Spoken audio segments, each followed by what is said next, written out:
নমস্কার। আজকের গল্প ফেলু মামার পুজো ভ্রমণ। লিখেছেন পার্থ চট্টোপাধ্যায়। এবার পুজোয় ভ্রমণে বেরুবেন বলে ফেলু মামা একেবারে উঠে পড়ে লেগেছেন। এই জ্যৈষ্ঠী মাস থেকেই। পুজো এবার অক্টোবরের শেষে। তাও কলকাতায় পুজো তো হুড়মুড় করে এসে পড়ে না। 2 মাস আগে থেকে পুজোর বাজার লাগবে। কাগজে কাগজে শাড়ি আর জুতোর বিজ্ঞাপন বেরোবে। 1.5 মাস আগে থেকে পুজো সংখ্যা বেরোতে শুরু করবে। তারও পরে প্যান্ডেলে বাঁশ এসে পড়বে। সেই বাঁশ একটু একটু করে বাঁধা হবে।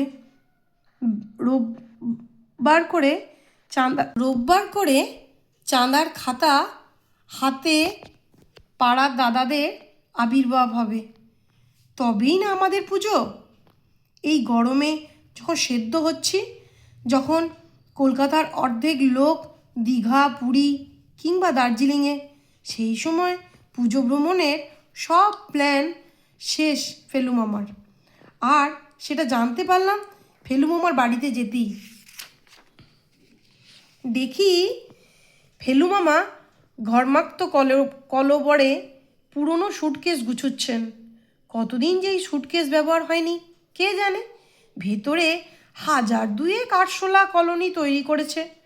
আমায় দেখে ফেলু মামা বললেন, এই যে ঘোতন, তোকেই খুঁজছিলাম। তাহলে আমার আর তোর মামির টিকিট দুটো কেটে দেওয়ার ব্যবস্থা কর। টিকিট? আমি অবাক হয়ে জিজ্ঞাসা করলাম, কিসের টিকিট? মোহনবাগান ইস্টবেঙ্গলের, না রবীন্দ্র সদনে অনুপ জলোটার গানের? ফেলু মামা বললেন, না রে না, ভিড়ের মধ্যে খেলা দেখার কি আর বয়স আছে? আর খেলার মাঠের পরিবেশ কি আর আগের মতো আছে? এবার পুজোয় বেড়াতে যাব ঠিক করেছি। ট্রেনের টিকিট। আমি কি আর লাইন টাইন দিতে পারবো তোকে? তাই বলছি, যদি বুড়ো মামা মামির জন্য এই ফ্রি সার্ভিসটুকু দিস। আমি বললাম, পুজো তো সেই অক্টোবরের শেষে। তুমি কবে যাবে বলো তো? ভাবছি ষষ্ঠীর দিনই যাত্রা করব। আমি বললাম, তা এত আগে থেকে তুমি ব্যস্ত হচ্ছ কেন ফেলু মামা? তোমাকে দেখে মনে হচ্ছে কালই তোমার ট্রেন। ফেলু মামা একগাল হেসে বললেন, একে বলে অ্যাডভান্স প্ল্যানিং। তোরা কবিরা বসন্তের কবিতা বর্ষাকালে লিখিস না? কেন লিখিস? কারণ বর্ষাকালে সেই কবিতা সম্পাদকের কাছে না পাঠালে তিনি বসন্তের প্ল্যানিং করতে পারবেন না, বুঝলি? আমি বললাম, তা অবশ্যই ঠিক বলেছ মামা। আজকাল অনেক কাগজ লক্ষ্মী পুজোর পরদিন থেকে পরের বছরের পুজো সংখ্যা প্ল্যান করে। শারদিয়া, মধুছন্দা প্রতি বছর বর্ষাকালে বেরোয়। এবার তো সম্পাদক বললেন আগামী বছর তারা বৈশাখ মাসেই পুজো সংখ্যা বার করে দেবেন। ফেলু মামা সন্তুষ্ট হয়ে বললেন, তাহলে তুই বুদ্ধিমান ছেলে, হাঁ করলেই বুঝতে পারিস। তোর মামিকে এটা বোঝাতে আমার 3 মাস সময় লেগেছে। আমি বললাম, তা তাহলে তা তোমার এবার চললে কোথায়? কাছে পিঠে না হিল্লি দিল্লি? দিল্লির চেয়েও দূরে। তাহলে হিমালয় কোথাও? কারেক্ট। কুইজ মাস্টারের ঢঙে ফেলু মামা জবাব দিলেন, ঠিকই ধরেছিস। আপাতত হরিদ্বারে যাব। সেখানে গড়ওয়াল নিগমের ট্যুর নিয়ে কেদার বদ্রী। আমি বললাম, ভারী আশ্চর্য তো, জন্মে অবধি তোমাদের শুধু একবার গয়ায় পিণ্ডি দিতে যেতে দেখেছিলাম। তারপর থেকে তো আর হাওড়া ব্রিজ পেরোতে দেখিনি ফেলু মামা। হঠাৎ তোমার হরিদ্বার যাবার বাই চাপলো কেন? ফেলু মামা বললেন, তাহলে তোকে সব খুলেই বলি। সবই একটা বইয়ের জন্য। ওই বইটাই আমাকে পুজোয় বাইরে বেরিয়ে পড়ার অনুপ্রেরণা দিল। আমি পাড়ার লাইব্রেরিতে গিন্নির বই পাল্টাতে গিয়েছিলাম। তোর মামিমা তো নভেল ছাড়া কিচ্ছু পড়ে না, কিন্তু বই আনতে গিয়ে দেখি রকে এই বইটা রয়েছে। এই বলে ফেলু মামা আলমারি থেকে একটা বই এনে দেখালেন। দেখলাম বইটির নাম দিনে মাত্র 50 টাকায় পুজোর ভ্রমণ, লেখক ভারত পর্যটক। বইটির পাতা উল্টাতে উল্টাতে দেখলাম, উফ, যা নেবে তাই 50 টাকা! কাশ্মীর, কন্যাকুমারী, বোম্বে, গোয়া, যেখানেই যাও দিনে 50। আর কি ভাষা! এই দেখ হরিদ্বার সম্পর্কে কি লিখেছে। হর কি প্যারির ঘাটে বসিয়া প্রতি সন্ধ্যায় গঙ্গাদেবীর আরতি দেখুন। গঙ্গার কুলু কুলু ধ্বনির মধ্যে, দেবারতীর ঘণ্টা ধ্বনির মধ্যে মনে হইবে আপনি যেন স্বর্গালোকের অধিবাসী। উফ, কি ভাষা! আমি পরদিনই গিয়ে কলেজ স্ট্রিট থেকে 1 কপি বই কিনে ফেলেছি। ঠিক করে ফেলেছি, যা কপালে আছে হরিদ্বার একবার ঘুরে আসি। মামিমা রাজি? চট করে কি আর রাজি হয়? তাহলে দর কমে যাবে যে। বলতেই তো খেকিয়ে উঠল, সময়কালে নিয়ে গেলে না, এখন আর মরার সময় হরিনাম কেন? অনেক করে বোঝাতে অবশেষে রাজি হয়ে তবে শর্তসহ প্রতিশ্রুতি দিতে হয়েছে হরিদ্বার থেকে ফেরার সময় 1 ডজন চাকি বেলুন, 10 কেজি আচার আর 1 বাক্স গরম জামা চাদর কিনে আনবেন। তুমি রাজি হলে? রাজি না হয়ে উপায় আছে, তবে আমারও শর্ত আছে। এই জন্য আমি কোনো আর্থিক সাহায্য বরাদ্দ করতে পারবো না। স্বনির্ভর হয়ে, অর্থাৎ তার নিজস্ব গোপন কালো টাকা থেকে তিনি যদি মার্কেটিং করেন তাহলে আমার কোনো আপত্তি নেই। শুনে তোর মামিমা বললেন, তোমার টাকা নিতে আমার বয়ে গেছে। জীবনে তো কখনো কিছু হাতে ধরে দিলে না। আমার ব্যবস্থা আমি নিজেই করব। হ্যাঁ, যা বলছিলাম, তুই গিয়ে আমাদের টিকিটটা কেটে নিয়ে আয়। সেই সঙ্গে তোর টিকিটটাও কাটবি, তুইও যাচ্ছিস আমাদের সঙ্গে। আমি পুজোর সময় কলকাতা ছেড়ে? অসম্ভব ফেলু মামা। পাড়ার জাগরণী ক্লাবের আমি প্রেসিডেন্ট। এবার পুজোয় আমার সারা বাংলা ধুনুচি নৃত্য প্রতিযোগিতা করছি। রাজ্যপালকে আনার কথা হচ্ছে। এলাহি কাজ, আমার পক্ষে কলকাতা ছাড়া অসম্ভব। তার চেয়ে তুমি বড়দিনের ছুটিতে চলো ফেলু মামা। ওরে বাবা, তখন ভীষণ শীত। হরিদ্বারে শুনেছি বরফ পড়ে। তোমার ওই বইতে লেখা আছে বুঝি? না, বইতে লেখা নেই, তবে অনুমান করতে পারি, হিমালয়ের কাছেই তো। আমি হেসে বললাম, তাহলে শীতকালেই যেতে হয় ফেলু মামা। লোকে বরফ দেখতে সেই গুলমার্গে যায়, আর যদি হরিদ্বারেই বরফ দেখতে ফেলু মামা বললেন, কথা ঘোরাসনি ঘটন, যাবি কি না বল। আমি বললাম, আমি তোমাদের টিকিট কেটে আনার প্রতিশ্রুতি দিলাম। যাতে নির্বিঘ্নে হরিদ্বার পৌঁছাও সেই দায়িত্ব আমার।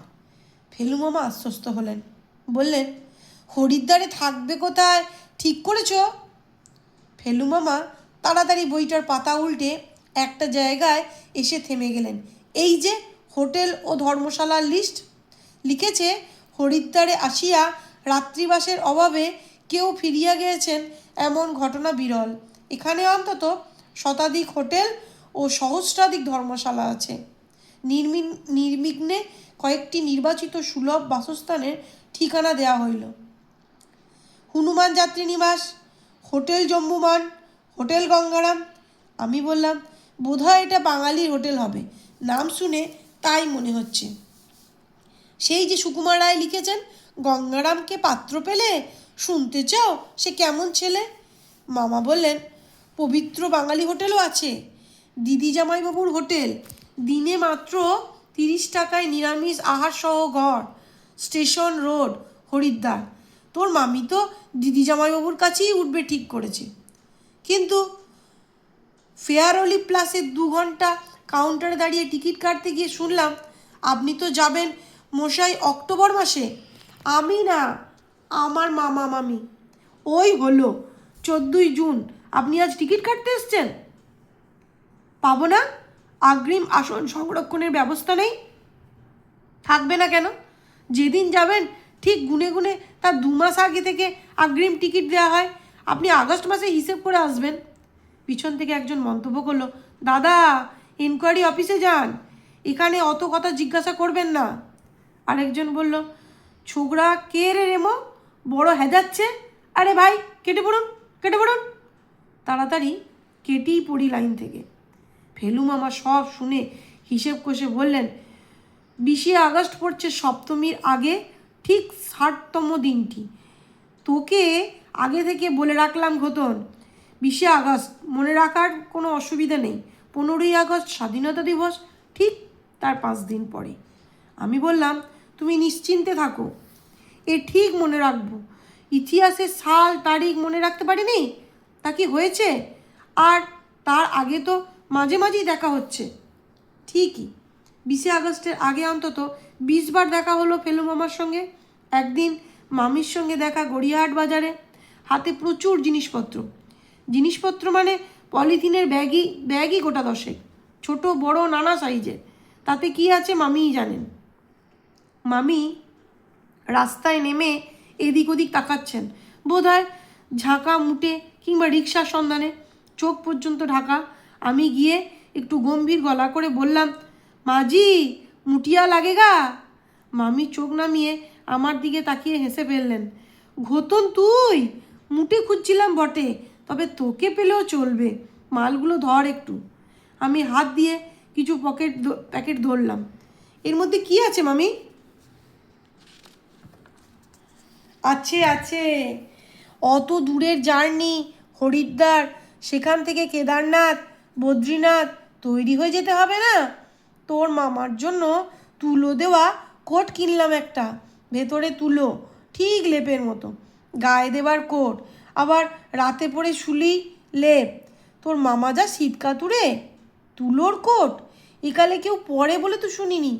আগেকার দিনে তুলোর অনেক ব্যবহার ছিল, এমনি তুলোর কাগজ পর্যন্ত হতো। তোর মামা তো একালের লোক নয়, এটা করতে 1 বস্তা তুলো লেগেছে। এত বড় কোটটা নিয়ে যাবে কি করে? তোর মামাকে বলেছি 2টো ট্রাঙ্ক কিনতে, রান্নার স্টোভ বাসনপত্র নিয়ে যাচ্ছি। দিদি জামাইবাবুর হোটেল থেকে চিঠির কোনো জবাব এলো না, তাই তোর মামা শ্রীহরি ধর্মশালায় ঘর বুক করেছে। তারা লিখেছে, চলে আসুন, ঘর থাকবে, তবে আহারের ব্যবস্থা নিজেদেরই করে নিতে হবে। মামার তুলোর কোটটা আমার হাতে, তারই ওজন কম করে 10 ভারী মাল নিয়ে আমি প্রায় কেঁদড়ে পড়েছি। তাড়াতাড়ি ট্যাক্সি ডাকলাম। ট্যাক্সিওয়ালা জিজ্ঞাসা করলো, কোথায় যাবেন? ভবানীপুর। মালের জন্য ভাড়া লাগবে। মাল কোথায়? এগুলো তো পুজোর বাজার। মামিমা খেকিয়ে উঠলেন। ট্যাক্সি ড্রাইভার বলল, 10 কেজির বেশি প্যাকেট হলেই আমার ভাড়া নিয়ে থাকি। মামি কি বলতে যাচ্ছিলেন, আমি তাকে থামিয়ে দিলাম। মিটারে যা উঠল তার সঙ্গে মাল ভাড়া বাবদ আরও 2 টাকা ও খুচরো নেই বলে আরও 4 টাকা গচ্চা দিতে হলো। 20শে আগস্ট সকালবেলায় চা খেয়ে বাড়ি থেকে বেরুলাম ফেয়ারলি প্লেসে। সেখানে পৌঁছে দেখি সকাল 7টার মধ্যে 1000-3 লোক লাইনে। 9টায় কাউন্টার খুলবে। রাতে বিছানাপত্র নিয়ে শুয়েছিল অনেকে, দল বেঁধে এসেছে। একজন বলল, গতকাল সন্ধ্যাবেলা থেকেই লাইন আছে, কাউন্টার বন্ধ ছিল, বাইরে রাস্তার ফুটপাতে শুয়েছিল তারা, ভোর হতেই ভেতরে চলে এসেছে। একজন আমায় জিজ্ঞাসা করলো, দাদু কোথায় যাবেন? আমি বললাম, হরিদ্বার। ডুন এক্সপ্রেস তো? কবে যাবেন? 20 তারিখ। শুনে একচোট হেসে নিল ছোকরা। বলল, আপনি কোথায় দাঁড়িয়েছেন জানেন? কেন? লাইনে তো দাঁড়িয়েছেন, তবে লাইনের লোক নন বেশ বোঝা যাচ্ছে। আপনি যেখানে দাঁড়িয়েছেন সেখানে দাঁড়ালে 20 তারিখের ডুন কেন তুফানও পাবেন না। আপনি বরং আজ এখান থেকে যান, 21 তারিখের জন্য চেষ্টা করুন, কাল বুকিং। আমি বললাম, মেলা ফ্যাচ করবেন না, নিজের চরকায় তেল দিন। কি ভালো কথা বলতে গেলাম উল্টে মেজাজ দেখাচ্ছেন। এমন সময় আর একটা মস্তান গোছের ছোকরা এসে বলল, কি হয়েছে রে বুধো? আরে দেখ না, এই দাদা 20 তারিখের টিকিটের আশায় এখনও আছে। বলতে গেলাম আবার আমার উপর মেজাজ নিচ্ছে। ছোকরা বলল, কোনো আশা নেই দাদা, 20 তারিখে কোথায় যেতে চান? হরিদ্বার। কটা টিকিট? 2খানা। আমাদের ট্রাভেল এজেন্সিতে পেয়ে যাবেন। 150 টাকা করে প্রতি টিকিটে বেশি লাগবে। আমি বললাম ঠিক আছে, জানা থাকলো। বেশ বুঝতে পারছিলাম লোক দুটি টাউট, কিন্তু সত্যি সত্যি টিকিট পেলাম না। ওয়েটিং লিস্টে টিকিট দেওয়া বন্ধ হয়ে গেছে। ফেলু মামাকে সব বলতেই মামা প্রায় কেঁদে ফেললেন। তাহলে কি হবে রে ঘোতন, আমার এত আয়োজন সব যে ব্যর্থ হয়ে যাবে। তোর মামিমা শুনে নিজ্ঞাত হার্ট ফেল করবে। আমি বললাম একদিন যাওয়া না হয় পিছিয়ে দাও ফেলু মামা, আমি আজ রাত্রি থেকেই লাইন দিচ্ছি। পরদিন সত্যি সত্যি রাত্রি থেকে লাইন দিলাম। বাড়ি থেকে শতরঞ্জি আর বালিশ নিয়ে এসেছিলাম। বন্ধ গেটের সামনে ঘুম ভাঙতে দেখি সকাল হয়ে গেছে। আমি লাইনের প্রথমে, আর সেই কাক ভরে সাপের লেজের মতো লাইন এঁকে বেঁকে চলে গেছে অনেক দূরে। উফ, মনে মনে ভীষণ আনন্দ হচ্ছে। আমি একেবারে প্রথম। কাউন্টার খুললেই আমাকে প্রথম টিকিট দিয়ে বউনি হবে। 9টার সময় কাউন্টার খুললো। লাইন জুড়ে উত্তেজনা, এসে গেছে এসে গেছে। টিকিটবাবু এসে কাউন্টারের সামনে বসলেন। আমি জানলা দিয়ে হাত গলিয়ে কাগজটা গলিয়ে দিতেই তিনি গম্ভীর মুখে কম্পিউটারের বোতাম টিপতে লাগলেন। Top top top top. আমি যেন এক রুদ্ধশ্বাস নাটক দেখছি। নাটকের শেষ দৃশ্যে এসে পৌঁছেছি। হরিদ্বার 21 তারিখ, ওয়েটিং লিস্ট নম্বর 15। মানে আমি যে প্রথম দাঁড়িয়েছি। আপনার মতো সারা ভারতে হরিদ্বারের টিকিটের জন্য এই মুহূর্তে আরও শয়ে শয়ে লোক দাঁড়িয়েছেন। মুহূর্তের মধ্যে সব টিকিট বিক্রি হয়ে গেছে। এক্ষুনি যদি না বলেন তাহলে হয়তো ওয়েটিং লিস্টে 100 হয়ে যাবে। পিছন থেকে যাত্রীরা আমায় ঠেলছে। ও দাদা, গপ্প পরে করবেন, হাত চালান। টিকিটবাবু বললেন তাড়াতাড়ি বলুন কি করব। 1 সেকেন্ড ভেবে বললাম তাই দিন। ফেলু মামাকে ওয়েটিং লিস্টের কথা বলতেই তিনি কোকিয়ে উঠলেন। বাবা ঘোতন, শেষ পর্যন্ত যাওয়া হবে তো? আমি বললাম আলবাত হবে ফেলু মামা। আমার এক বন্ধু আছে রেলের অফিসার, ভিআইপি কোটা বার করে দেবে। সেটা আবার কি ঘোতন, কোনো গণ্ডগোল টন্ডগোলে পড়বো না তো? না না, ব্যস্ত মানুষদের জন্য ওই কোটা রেলই বেঁধে দিয়েছে। এমএলএ এমপি যদি সুপারিশ করে তাহলে আর কথাই নেই। এমনকি কাগজের লোক দিয়ে বলালেও চলবে। একটা দরখাস্ত করতে হবে, তারপর স্টেশনে এসে দেখবে চার্টে তোমার নাম ঝুলছে। তুমি পূর্ণ উদ্যমে প্রস্তুতি চালিয়ে যাও ফেলু মামা। মামি শুনতে পেয়ে বললেন ওনার আর কি, পুজোর সময় বন্ধু বান্ধবের সঙ্গে তাসপিঠে সময় কাটাবেন। আমি তখন লোকের কাছে কি করে মুখ দেখাবো বলতো? কেন মুখ দেখাতে পারবে না কেন মামি? যারা হরিদ্বারে যেতে পারে না তারা কি মুখ দেখায় না? দেখায়, তবে তারা তো আর আমার মতো লোকের কাছ থেকে এটা ওটা আনার ফরমাস নেয়নি। কত কি আনার ফর্দ জমা পড়েছে জানিস? বড় লাঠিই আনতে হবে গোটা 10, 25টা হনুমান টুপি। এত বিরাট ফর্দ, সবার কাছ থেকে অগ্রিম টাকা নিয়ে নিয়েছো তো? ফেলু মামা বললেন। মামিমা রেগে গেলেন। তোমার মতো টাকা টাকা করতে পারবো না আমি। আপনার লোকজন ভালোবেসে আনতে বলেছে, এই যথেষ্ট। তাদের কি আর অভাব আছে কোনো কিছুর? তবু তীর্থের একটা স্মৃতি, যে দাম দেবে নেব, যে দেবে না চাইতে পারবো না। অবশেষে এসে গেল শুভ দিন, যাত্রার সময়। ভিআইপি কোটার জন্য সেই অফিসারের খোঁজ গিয়ে শুনলাম তিনি ট্যুরে চলে গেছেন। তার পিএ বললেন আপনি অংশুমান বসু না, ছোটদের গল্প লেখেন? আপনার হেসে খুন গল্পটা আমিও পড়েছি আর খুব হেসেছি। আপনি আমার লেখা পড়েছেন? এক ডাক্তারের চেম্বারে গিয়েছিলাম, সেখানে একটা কাগজে আপনার ওই গল্পটা পড়লাম। লেগে থাকুন, হবে?